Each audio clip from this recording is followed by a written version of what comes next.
Okay, so we're under contract prior to contingencies being removed. Now we're in business. This is exciting, isn't it?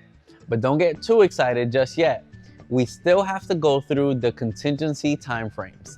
Now, the buyers will process their earnest money deposits, order their inspections on the property, begin securing their loan, and review all of the reports and disclosures.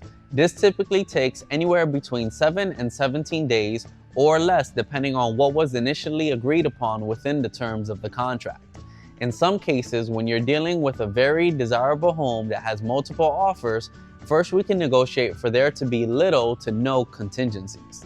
But this isn't quite as common as we would like.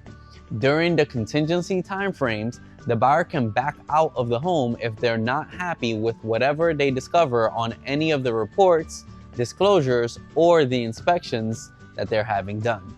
After reviewing the reports and inspections is typically when the buyer would be making requests for repairs, or they could possibly be asking for credits as an alternative for things that they found during these inspections.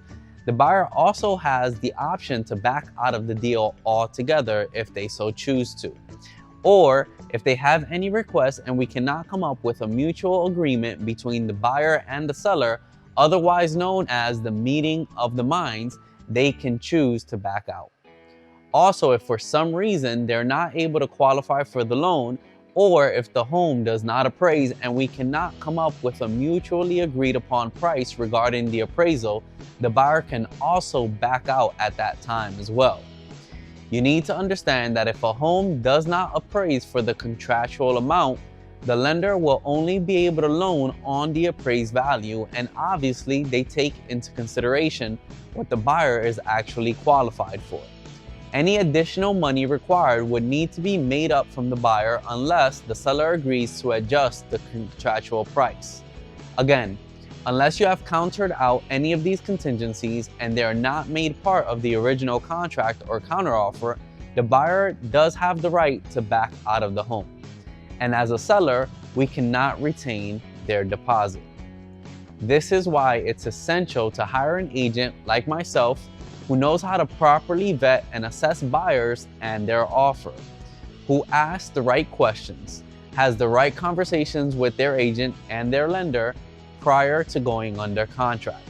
The buyer's deposit is only at risk if they have officially removed their contingencies. So I always advise my clients not to start packing and celebrating or spending their anticipated proceeds until all contingencies have been removed and you've actually signed the closing package. In other words, it ain't over until it's over.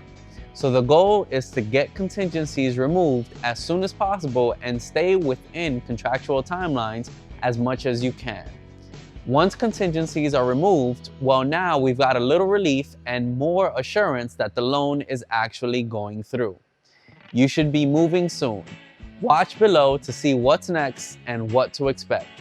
And feel free to personally reach out to me or someone on my team so we can get more details about you and find out what your needs are so we know how to properly serve and advise you. And as always, we're helping our people elevate through real estate every day with a little fun in the sun.